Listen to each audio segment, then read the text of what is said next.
That is the first rule, but that's only the beginning. So the man gets married. Now he must produce enough for himself and for his wife. And here's the key phrase to make a note of: to live the higher life. A life of togetherness. The storyteller says, it seems even God didn't want to be alone. He created all of these angels. Right? So, to join with someone, now you must produce enough for yourself, for your partner.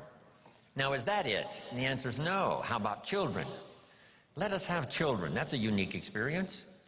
So now if the man has a wife and now he has children, here's the challenge: to produce enough for himself and his family. Now someone says, well, why take on all of that? Why not just take care of yourself? You could, yes, but you couldn't live this more extraordinary life without taking on the responsibility of having a partner, having some children, and live that kind of extraordinary life. So I think everybody would agree. Now, is that the end of it? No. Here's the next challenge: to produce more than you need for yourself and for your family. Someone says, well, now why start being ridiculous here? Yes, produce enough for yourself. Well, yes, if you want to get married, produce enough for yourself and for your spouse. Now, with children, produce enough for your family, but why do more than that? And jot down the answer: to live a more extraordinary life. So now the man produces more than he needs for himself and for his children, so that he can be a person of benevolence, so that he can give and so that he can share. That's the more abundance. That's the more extraordinary life. To produce more than you need for yourself and for your children. Is that it? Let's take it a couple of more steps. How about producing much more than you need for yourself and for your family? Someone says, well, now you're off the scale. I mean, why work that hard? Why go that far? Why produce that much? Some would say, just take care of yourself. Some would say, just, get a partner and that's it, and then children and that's it. And be a bit benevolent and that's it. But why not go this next step and produce much more than you need for yourself and for your children? And when someone says, why do that, all of us know the answer, right? Why not? If you've got the talent and the skill and the opportunity, why not put all of that together and see if you couldn't produce much more than you need for yourself and for your family? Let's say you earned $10 million this year, and you and your family only need $3 million. Which would probably cover most families, right? Some families are more expensive than others, as I discovered. But let's say $3 million would, cover a big, high percentage. So now if you and your family only needed $3 million for the year, now you have $7 million to give. And someone says what? Why do that? And the obvious answer is what? Why not? If you've got the talent and the skill and the time and the opportunity and the occasion and all this stuff comes together, why not?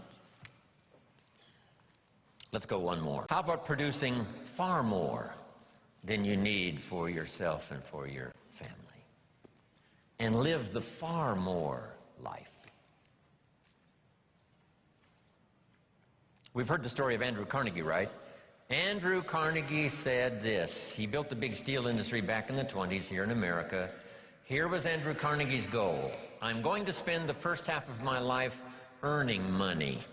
I'm going to spend the last half of my life giving it all away. Isn't that extraordinary?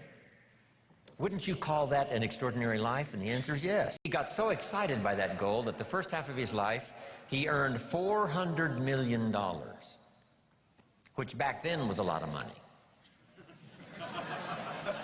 I mean, now, right, it doesn't seem to be that much, but, maybe back then it would total $40 billion, like Bill Gates.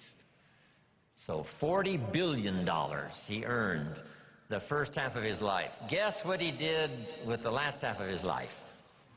He gave it all away. And the big question is, why do that?